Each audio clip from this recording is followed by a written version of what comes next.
So I was just deported from Israel upon trying to return. So I thought I'd make a video about it. Um, I'm not an influencer and content creator, so I hope to keep the cringe factor from this video, but I thought it was an interesting story to share and a message that kind of came with it. So I just spent 99 days in Israel, and it was a beautiful, magical experience. Now, the part about that is that that was 9 days over my visa, and so I left Israel and I got back to the U.S. and well, I wasn't home very long before I realized I wanted to go back to Israel. So a few days later, I was on my way back with a long layover in Newark and then one in Vienna. I was on my way to Israel. Now, when I got there at about 1 in the morning, um, they pulled me right aside and at the passport control. And so I had to sit and wait there for a while, and then I got pulled in and interrogated. And then they had known that I'd stayed over my visa for 9 days. So to be fair, like I was in the wrong, but they had approved my electronic visa before I got there, so I didn't really think there was any problem. I was basically going to continue backpacking around there, which I'd been doing for about the past month. Living in a tent in Israel, which was absolutely amazing. And on that note, my entire time in Israel was absolutely incredible. I spent time in Jerusalem, in Haifa, a lot of time in Tiberias on the Sea of Galilee, and then I went out on the Israeli Trail, which starts up in the northeast corner at Kibbutz Dan and then works its way south all the way down to the southern tip of the Lat. So the first section I did, starting in Dan on December 12th, was for 8 days. And I went from Dan, which is at the base of Mount Meron, to Kiryat Shimona. Now, anyway, on the first night there in Dan, there were bombs going off in Syria. So that was about when things were falling in Syria. I mean, it was way, way, way off in the distance, but at night I could kind of hear the shock waves type aspect. And then the second night up above Kiryat Shimona, where I camped, which is right across from the Lebanese border, I slept or heard gunfire being exchanged all night. So that was an interesting experience. But anyway, I worked my way there on the trail, past Dishon, Sasa, up Mount Meron, all the way down past Safad and into Migdal on the Sea of Galilee, which is the home of Jesus' significant other, Mary Magdalene, and then my way back into Tiberias. Absolutely incredible 8 days. Took a little time, and then on January 11th, I went back out, starting from there, and went 4 days from Tiberias to Mount Tabor, which is where the transfiguration of Jesus took place. Spent the night on the top of that mountain, and then went back and stayed the night on the Jordan River, then back to Tiberias. So I was in Tiberias for a while, and then I got back out on the trail on January 26th, and I spent like 6 days in the Yatir forest. I went down south. I jumped down just north of Beersheba, right along the West Bank border, and on the trail there, and so I went through there, came out of the forest into the desert, a couple days into the desert, and then I went down to the Dead Sea for a couple days, and then I went down to the southern tip of a lot. Anyway, so all this time I was thinking about my visa, and I need to get it renewed. I wanted to stay. I didn't really want to leave, and so at what point, I'm going to turn around here. And this place is absolutely incredible too, and I'm so thankful to be here in this city. I mean, another amazing experience. So anyway, towards the end of my visa, I went to Jerusalem to the Ministry of Interior, and I had tried to get my visa renewed. What I wanted was a work visa because the manager at a hotel in the Dead Sea, who I met, said that they would hire me if I could get my work visa. So I thought, hey, like, you know, I'd love to get a job and stay here, you know, work through the busy season, and then I'll go back to the U.S. or whatever.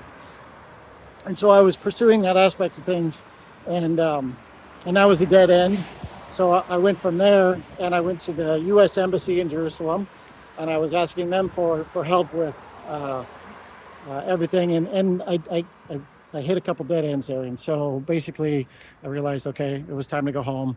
And so by the time I booked a ticket for the cheapest flight, you know, and got going, it was 9 days over my visa. So to be fair, you know, I was there illegally, and I'm not trying to dispute that. But I mean, I don't know.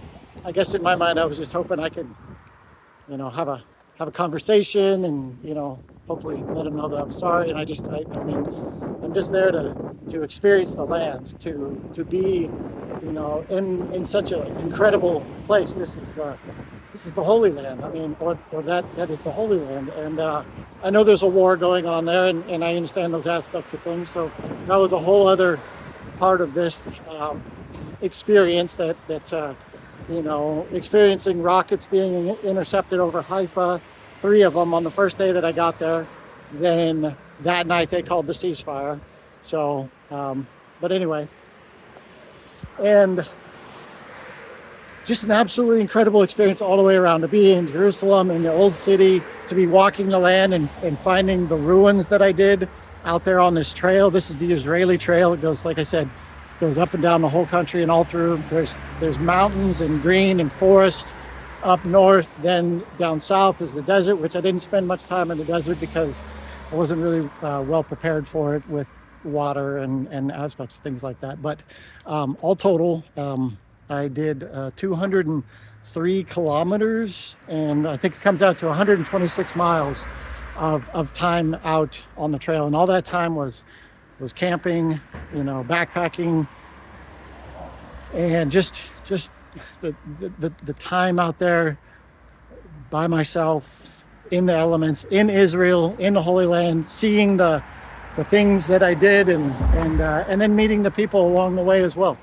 Absolutely phenomenal, and I'm a different person for it. So I wanted to go back and I guess keep that feeling alive, or whatever. And so I did so, and then I was not admitted into the country, and I was deported. They told me what I did was illegal, and at the time this man and this woman seemed pretty upset, and I was pretty for sure that they were going to jail me. But they decided to deport me, so they're sending me back to the U.S. Anyway, I'm in Vienna now, which is on the way back, and yeah. So I just wanted to share this message. It's an interesting story of what it is, but the message that I want to share is, with all being said, and all the amazing people that I met and all the great experiences, was of all the garbage that was all over Israel. I mean, roadways and on this trail, like everywhere, out in forest, farmland, on the Sea of Galilee. I mean, there was no limit to how much garbage was out there. It rivaled Portland, I guess, in the best way that I could explain it. It sounds like I'm in a Jason Bourne movie. So this garbage everywhere, and it spoke to me in the sense that I don't know. It's like in Portland, for some reason, it's just sort of, it seems like it's like acceptable now. Like nobody's going to do anything about it. It's just the way that it is. It's somebody else's problem. I mean, whatever excuse, whatever people might be hiding around, I don't know. You decide for yourself. But here I am in this holy land, this place with such rich history. Biblically, empires, the Romans, the Byzantians, the Byzantine, however you pronounce that, the Ottoman. I learned so much about that area. So, just to jump back real quick, the Bible came to me just barely over a year ago, late February of last year. So I'm jumping in, trying to learn as much as I can and play catch up in my life about all these stories and their meanings and everything. And so I set out. I left the U.S. to do a little fact finding, to jump. Otherwise, I started out actually in Ethiopia. I spent 16 days in Ethiopia before I went to Israel. In fact, I didn't even have any plans to go to Israel. I had a one-way ticket to Ethiopia, and I kind of was just going from there. I spent a week up north in Ethiopia in Axum, home of the Axumite kingdom, and the story of Queen of Sheba and King Solomon. I could talk about that some other time. But they claim to have the Ark of the Covenant there, which is very interesting. And I was able to attend this festival with the hotel owner and his son at 4:30 in the morning with thousands of people in the street, wandering the square with a replica of the Ark of the Covenant. Absolutely fantastic experience there too. But I left there and I was going to go to Luxor, I decided, and I was going to walk north on the Nile, just visiting the sites, just meandering. I went to the airport at 2 in the morning in Addis Ababa, and they wouldn't let me on the flight because I didn't have the yellow fever vaccine. So that's just not something I'm into. So I said, hey, that's just the way that's going to go. So I went back to the hotel I'd stayed at since it was 3 in the morning and figured I could get my room key back. And they did. And I was like, okay, where am I going to go? What am I going to do? And I came up with Jerusalem, or Israel. So that's how I ended up in Israel. Anyway, the garbage there spoke to me because I'm walking through the land and it's everywhere. It's in the forests. It's a lot of the trail is in like dried up riverbeds, farm access roads. I mean, it's not a single track all the way through the trail. It's, through vineyards. It's through, I came across a battery of very large pew-pews aimed in a particular direction. There's just so much out there. Old ruins with columns knocked over, ancient synagogues. So much I came across out there. But the garbage everywhere in these dried up riverbeds.